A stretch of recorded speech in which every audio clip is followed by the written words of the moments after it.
पुणे शहरामध्ये पुणे महानगरपालिकेकडून अतिक्रमण विरोधी कारवाई जी आहे ती गेल्या काही दिवसांपासून राबवली जाते।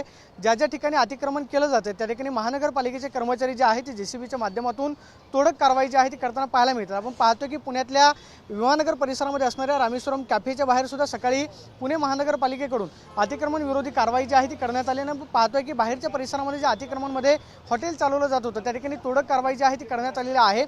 सध्या आपण पाहतो की या ठिकाणचा राडा रोडा जो आहे तो सध्या उचलण्याचं काम सुरू आहे। रामेश्वरम कॅफे बरोबरच इतर जी काही हॉटेल्स आहेत ज्या ठिकाणी अतिक्रमण जी जागा आहे ती खरं तर हॉटेलकडून वापरली जाते त्या ठिकाणी सुद्धा महानगरपालिकेकडून कारवाई जी आहे ती करण्यात आलेली आहे। गेल्या काही दिवसांपूर्वी पुणे महानगरपालिकेचे आयुक्त नवल किशोर राम यांनी स्पष्ट केलेलं होतं की पुणे शहरामध्ये ज्या ठिकाणी अतिक्रमण झालेलं आहे तिथलं अतिक्रमण जे आहे ते पुणे महानगरपालिकेला हटवायचं आहे। 100 दिवसांमध्ये पुणे महानगरपालिकेकडून हा सगळा कार्यक्रम जो आहे तो राबवला जाणार आहे।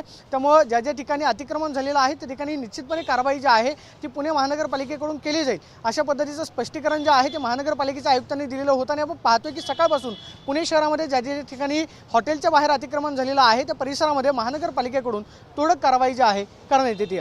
Camera person Vicky Chavan, Pradeep Kapse, TV9 Marathi, Pune.